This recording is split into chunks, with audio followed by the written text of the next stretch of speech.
Estou aprendendo a ver. Não sei o que provoca isso. Tudo penetra mais fundo em mim e não para no lugar que costumava terminar antes. Tenho um interior que ignorava. Agora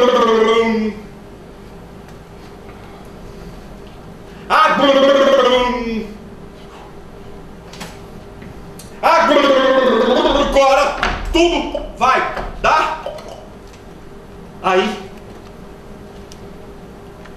E eu não sei o que aí.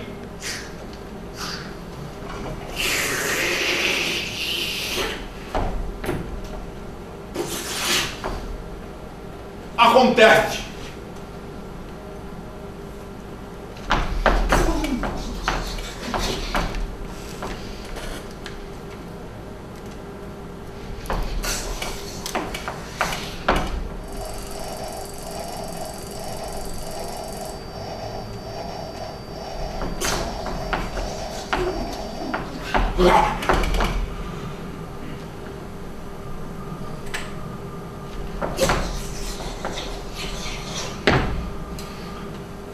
Será que já contei isso? Estou aprendendo a ver. Sim, estou começando, ainda faço mal, mas quero aproveitar bem meu tempo.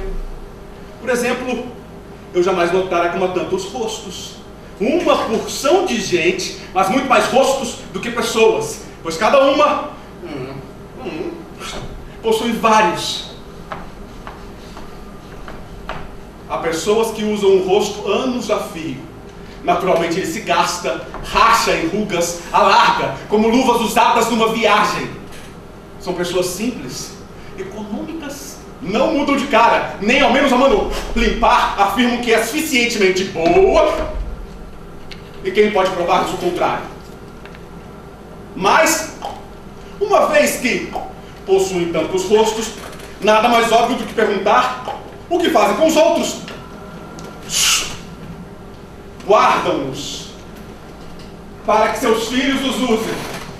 Contudo, pode acontecer que seus cães saiam às ruas com esses rostos. Por que não? Rosto é rosto. Outras pessoas mudam de cara com rapidez sinistra, uma depois da outra, e gastam-nas logo. Primeiro, parece que o estoque durará sempre.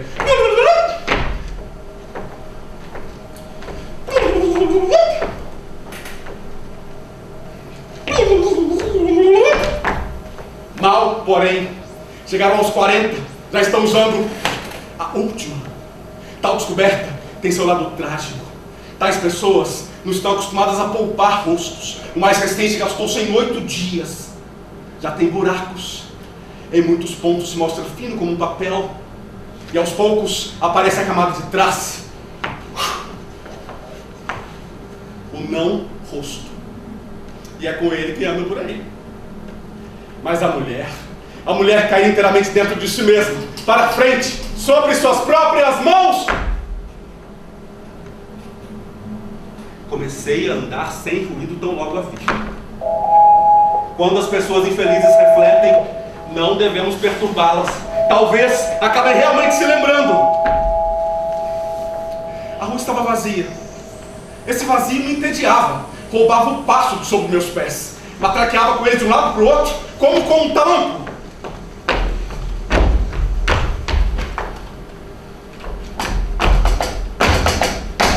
A mulher assustou-se, ergueu-se depressa demais, com excessiva veemência, de modo que o rosto lhe ficou nas mãos. Custou um esforço indescritível olhar só para essas mãos e não para o que dela se arrancara. Senti horror de ver um rosto pelo lado de dentro, mas tive muito mais medo da cabeça, ferida e desencarnada. Sem rosto.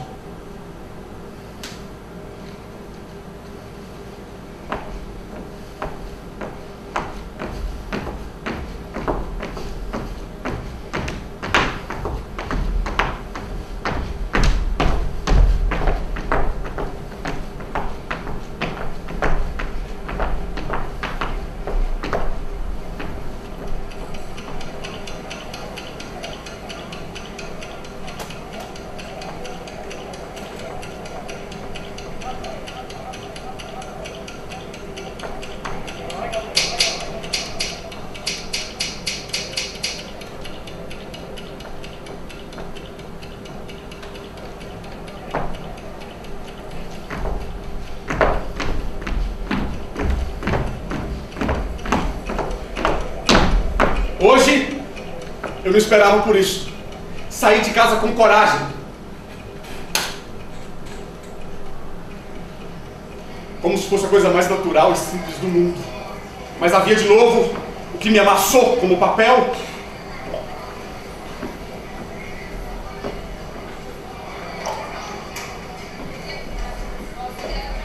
E que me jogou fora. Na porta da minha casa, 2 homens. Um conversava com o outro, apontando um terceiro, fazendo aquele habitual gesto com a ponta dos dedos. Eu esperava que esse terceiro fosse, sei lá, uma figura vulgar e chamativa. Eu vi, porém, que diante de mim andava apenas um homem, alto e magro, com uma bengala, um sobretudo e um chapéu preto e macio sobre o cabelo curto, louro claro. Assegurei-me que nem na roupa, nem na atitude do homem houvesse algo que pudesse provocar riso, e tentava olhar a praça depois dele, quando ele de repente, blá! Olha alguma coisa.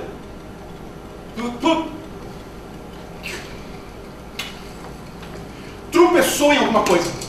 Como eu estava bem perto, eu tomei cuidado com tudo, chegando no mesmo lugar.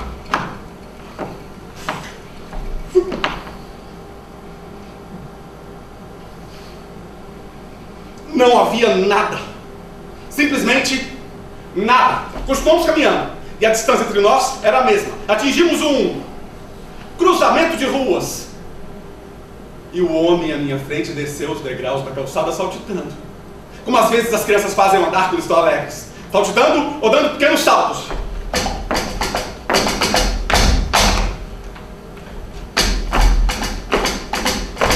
Ao chegar do outro lado da calçada, simplesmente subiu com um passo mais largo. Contudo, mal se viu nela, encolheu uma perna e ficou dando pulinhos sobre a outra, várias vezes, pulinhos sobre a outra, várias vezes, pulinhos sobre a outra, várias vezes, pulinhos sobre a outra, várias vezes. Podia-se tomar esse movimento repetitivo como um novo tropeção. Se tivesse convencido de que havia ali uma ninharia qualquer, a casca de alguma fruta, coisas assim. Novamente do outro lado da rua, algo me deu um aviso.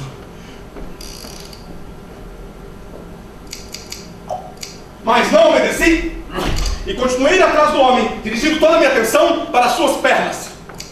Devo admitir que me senti bastante aliviado quando, por cerca de uns 20 passos, nenhum pulinho mais aconteceu. Erguendo, porém, os olhos, notei que o homem tinha agora outro problema. A gola do sobretudo dele se levantara. E embora ele ora com uma das mãos, ora com a outra, se esforçasse para baixá-la, não conseguia. Foi o que aconteceu, mas não me inquietou. Contudo, com ilimitado espanto, eu logo notei que as mãos ocupadas daquela criatura faziam dois movimentos, um secreto e rápido, com que imperceptivelmente ergui a gola do sobretudo. E o outro, bem executado, lento, exageradamente soletrado, que era para voltar a gola na posição normal.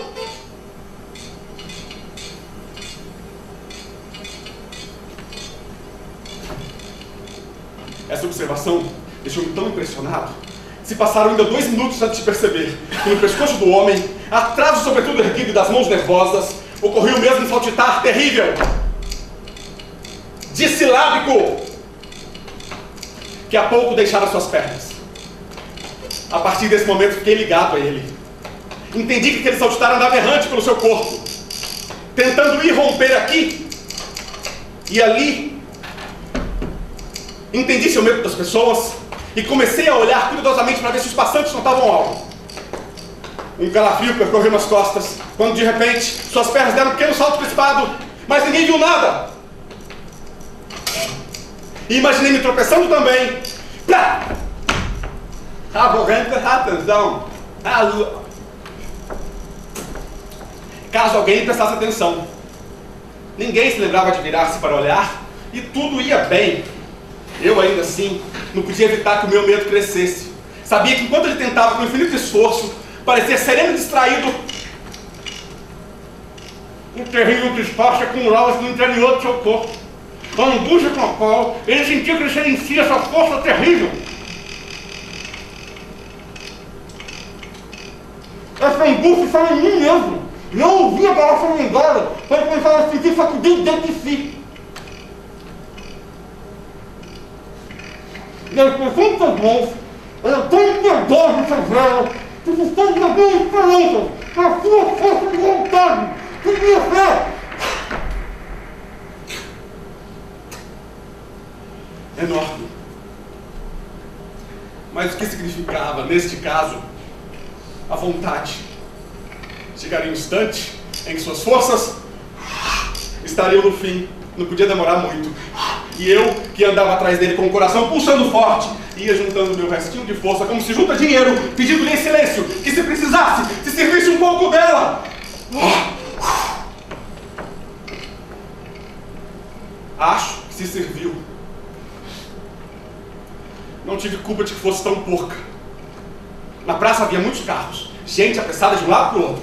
Muitas vezes ficamos entre 2 carros. Ele respirava fundo e relaxava um pouco, saltitando e balançando a cabeça.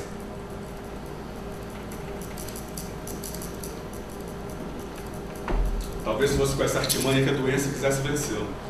A vontade rompera-se em 2 lugares. E ao cederem, os músculos haviam sido possuídos de uma leve e fascinante excitação e daquele constrangedor ritmo duplo.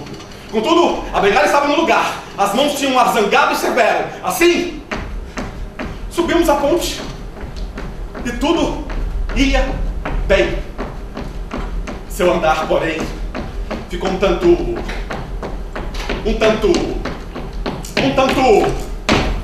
distraído. Ele correu 2 passos e parou.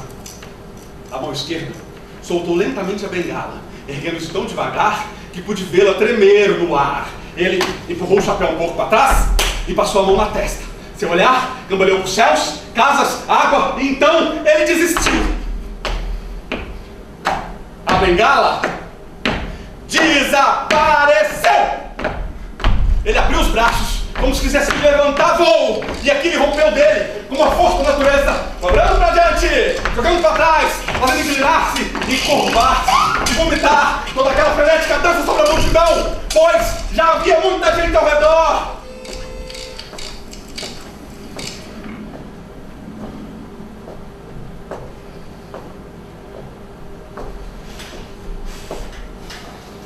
E não o vi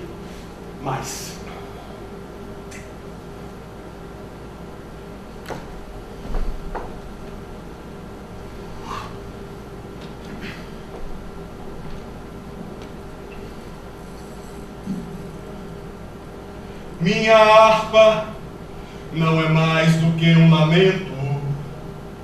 Minha flauta, um pranto de dor.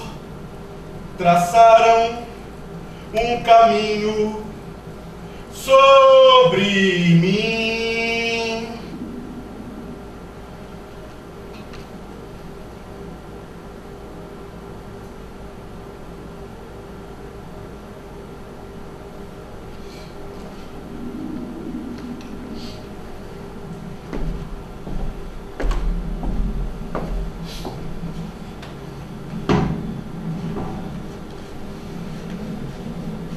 Talvez tudo isso seja novo. Podemos superar o ano e o amor. Flores e frutos estão maduros quando caem. Os animais pressentem uns aos outros, encontram-se e se apaziguam. E nós, que nos propusemos Deus, não conseguimos concluir a tarefa. Adiamos nossa natureza. Precisamos mais tempo.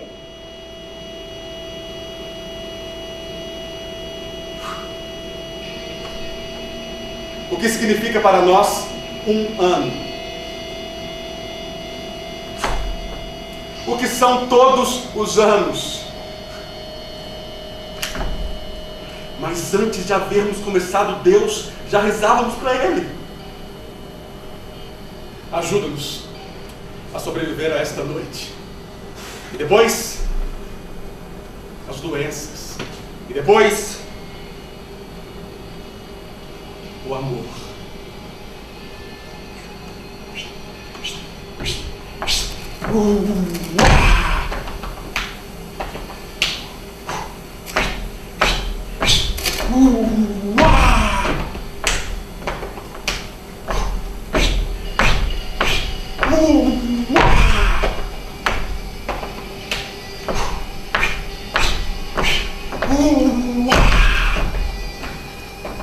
Ser amado significa arder. Amar é iluminar com olhos inesgotáveis. Ser amado é consumir-se. Amar é perdurar.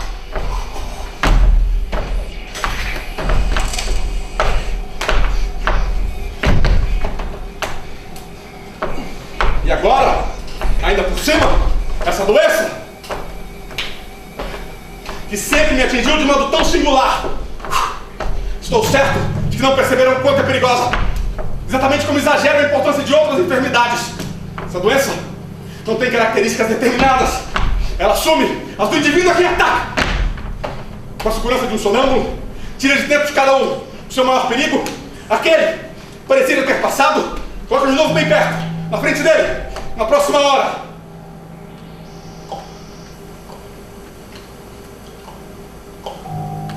Estou na minha cama, no 5º andar, e o meu dia, que nada interrompeu, é como um mostrador de relógios. 100 ponteiros.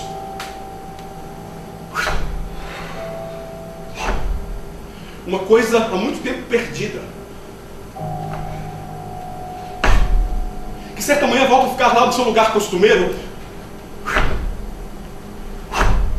poupada e em bom estado,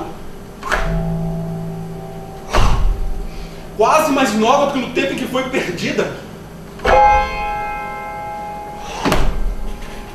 como se tivesse sido cuidada por alguém. Assim, estão sobre o meu cobertor coisas perdidas da infância, e tudo é como se fosse novo. Todos os medos perdidos estão novamente aqui.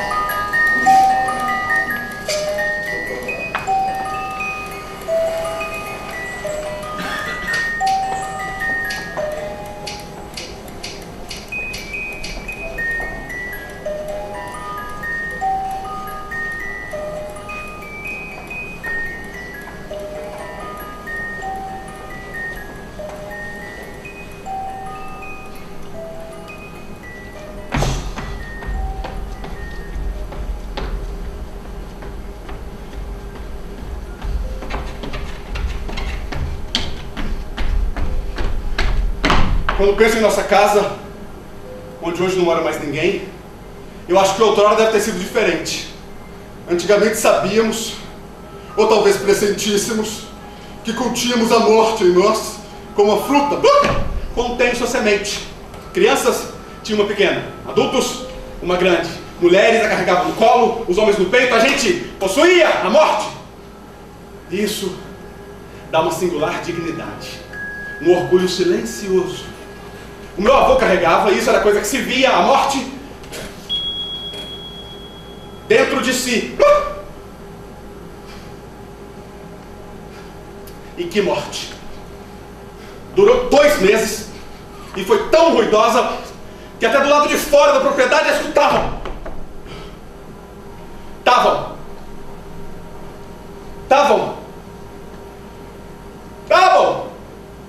A longa e antiga casa senhorial ficou pequena demais para essa morte.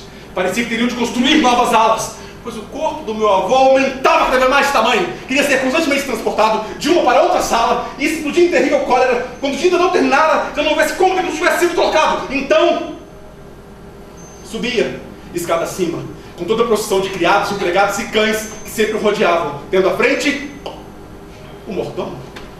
Entrava no quarto, onde morrera sua saudosa mãe, conservado exatamente como ela o deixara havia 23 anos. Normalmente ninguém podia entrar ali. Agora o bando todo irrompia nele. Afastavam-se as cortinas, a luz robusta da tarde de verão inspecionava todos os objetos, tímidos e assustados. E as pessoas faziam o mesmo. Havia criadas que de tanta curiosidade não sabiam onde tinham perdido as mãos. Jovens servos fitando tudo espantados. E criados mais antigos andando de um lado para o outro, procurando lembrar-se do que eles haviam contado a respeito daquele aposento fechado em que agora tinham a sorte de poder entrar. E se alguém perguntasse a razão de tudo isso, o que acordaram naquele quarto tão medrosamente resguardado? Todo o terror da destruição? Haveria apenas uma resposta: a morte. A morte do meu avô, pois ele jazia no meio do assoalho, transbordando imenso do uniforme azul marinho e não se movia. Jazia ali, dando a impressão de estar morto. A maior parte dos criados agora estavam no corredor branco, mais claro que o quarto, mas os que continuavam lá dentro espiavam a grande massa que escurecia no meio do aposento, desejando que fosse apenas uma enorme traje sobre uma coisa desfeita. Mas havia algo mais. Era uma voz! Uma voz que há 7 semanas ninguém conhecia, pois não era a voz do meu avô. Essa voz não pertencia ao meu avô, mas a morte do meu avô. Durante 7 semanas a morte do meu avô estava naquela casa e falava com todos, e exigia coisas, exigia que carregasse, exigia o quarto azul, exigia o que estava no tempo falando, queria que todos falassem, rissem, silenciassem tudo ao mesmo tempo, pedia para morrer também, exigia que estava. Quando as pessoas da aldeia escutavam aqueles urros, perturbação da ampla e prateada noite de barquesa, nós andávamos, agora com meus silenciosos, até tudo acabar. Um dos jovens senhora que estiveram no castelo e golpearam meu avô com um forcado para costume. E estavam tão nervosos, tão excitados e exaustos, que involuntariamente examinavam, calculando se seria capaz daquele ato.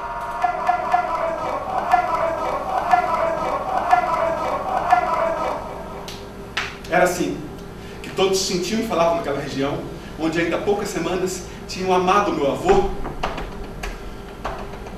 compadecendo-se dele. Mas, por mais que falassem, nada mudava. A morte do meu avô não se deixava pressionar. Chegaram para ficar 10 semanas. E foi o que fez. Durante esse tempo, foi muito mais senhora do que meu avô. Jamais. Fora, Senhor.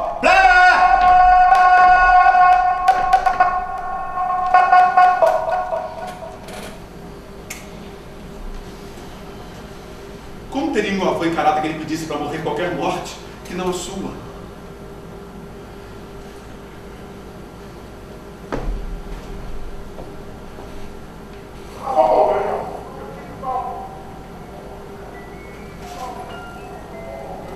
constróis a minha solidão.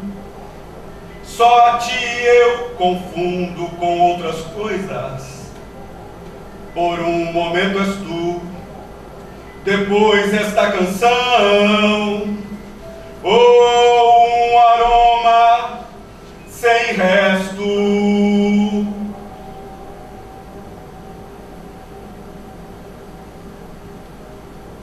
Ele morreu a sua própria, dura morte.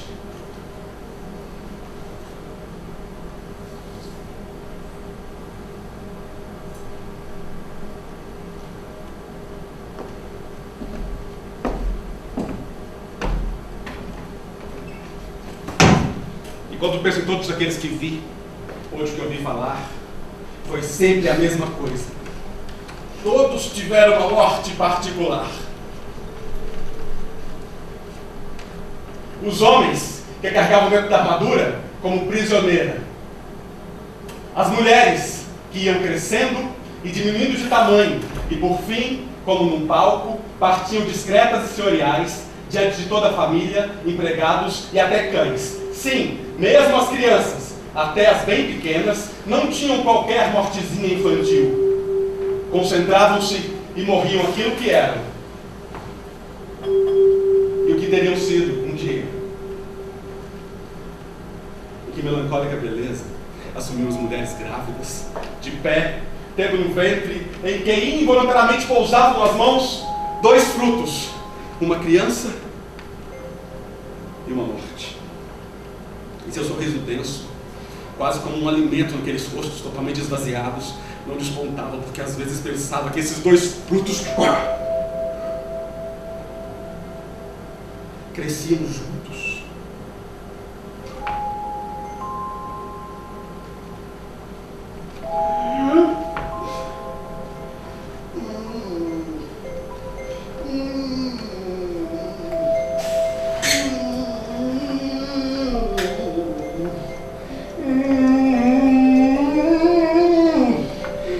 Muitas coisas lá fora se transformaram, mas dentro, diante de ti, meu Deus, dentro, diante de ti, espectador, não estamos sem ação, descobrimos que não sabemos nosso papel, queremos tirar a pintura e a falsidade e sermos verdadeiros, mas em algum ponto, um pedaço de disfarce sendo esquecido, ainda se gruda em nossas sobrancelhas, não percebemos que os cantos de nossa boca estão repuxados, e assim andamos por aí, num escárnio, metade de nós mesmos, nem reais, nem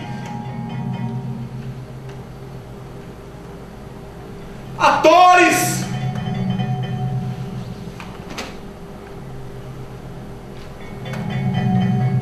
Atores!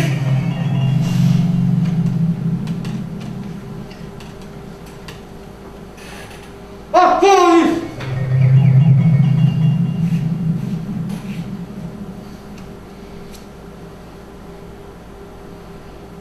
Atores!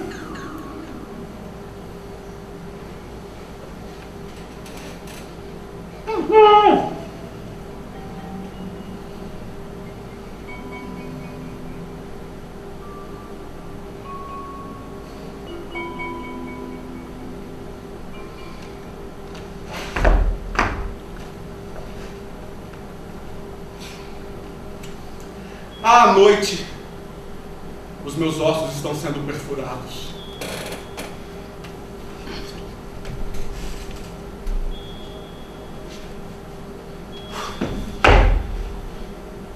Os que me perseguem não descansam nunca.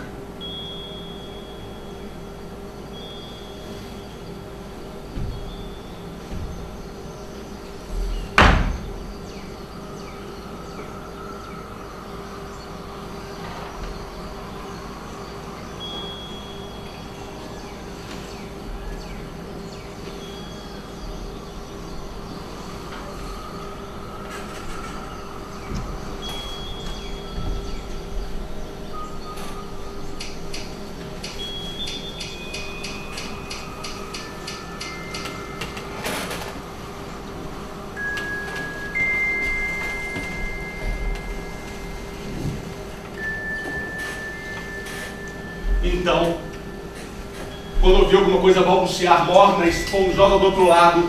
Então, pela primeira vez desde muitos, muitos anos, aquilo voltara. Aquilo que inspirara meu primeiro profundo terror quando criança. Tive febre. Uma coisa grande.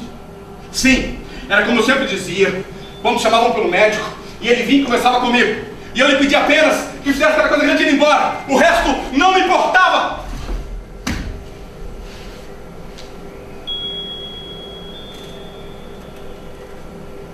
Mas ele era como os outros. Não podia tirá-lo dali. Embora naquele tempo eu fosse pequeno, e não devesse ser difícil me ajudar. Agora, a coisa voltara. Por longo tempo ela simplesmente sumira. Mesmo em noites febris, não voltara. Agora, estava ali. E eu sequer tinha febre. Agora estava ali. Crescia para fora de mim como um tumor, uma segunda cabeça, um pedaço de mim. Embora não pudesse realmente fazer parte de mim, pois era tão grande, agora estava ali. E meu coração tinha de se esforçar muito para impelir o sangue para dentro da coisa grande. Quase não havia sangue suficiente. O sangue não gostava de entrar ali. Voltava doente e estragado. Mas a coisa grande crescia como um inchaço morno e azulado. Ultrapassava minha boca e meu olho restante já desaparecia sob a sombra dela.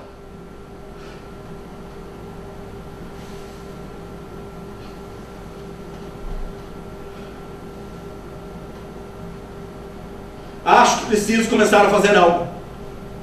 A trabalhar. Agora que estou aprendendo a ver. Tenho 28 anos e praticamente não aconteceu nada.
Que sabiam a seu respeito. Agora era um homem difícil de ser amado e sabia que só alguém poderia fazê-lo. Mas esse alguém, mas esse alguém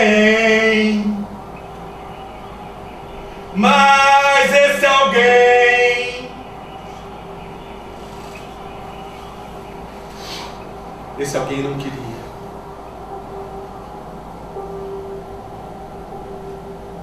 Estou aprendendo a ver. Não sei o que provoca isto.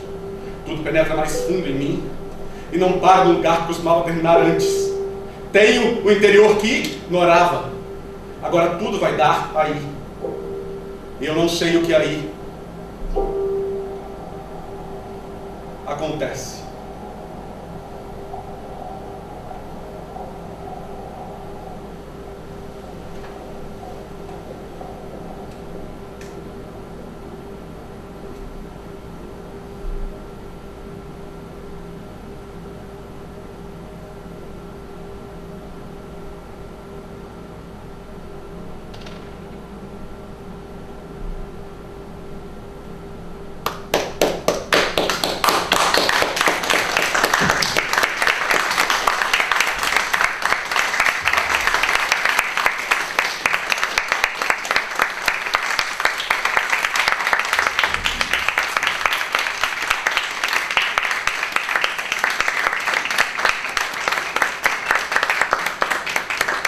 obrigado, gente. Havia 2 doentes terminais num quarto de hospital, os 2 tetraplégicos, um perto da janela e outro longe da janela. O que estava perto da janela contava para o que estava longe as coisas que ele via da janela. Então, um dia de sol, ele falava: o dia hoje está lindo. Eu estou vendo várias crianças correndo no parque e a cor da roupa das crianças forma um mosaico de cores interessantíssimo. Dia de chuva, ele falava: o orvalho que forma nas folhas das árvores, ele faz um reflexo do rosto das pessoas que passam atrás do obelisco da praça.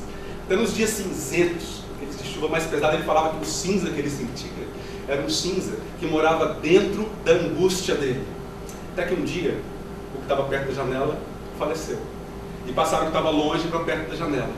Quando ele chegou na janela, ele percebeu que sempre existia ali um muro. Muito obrigado, bom dia, boa tarde.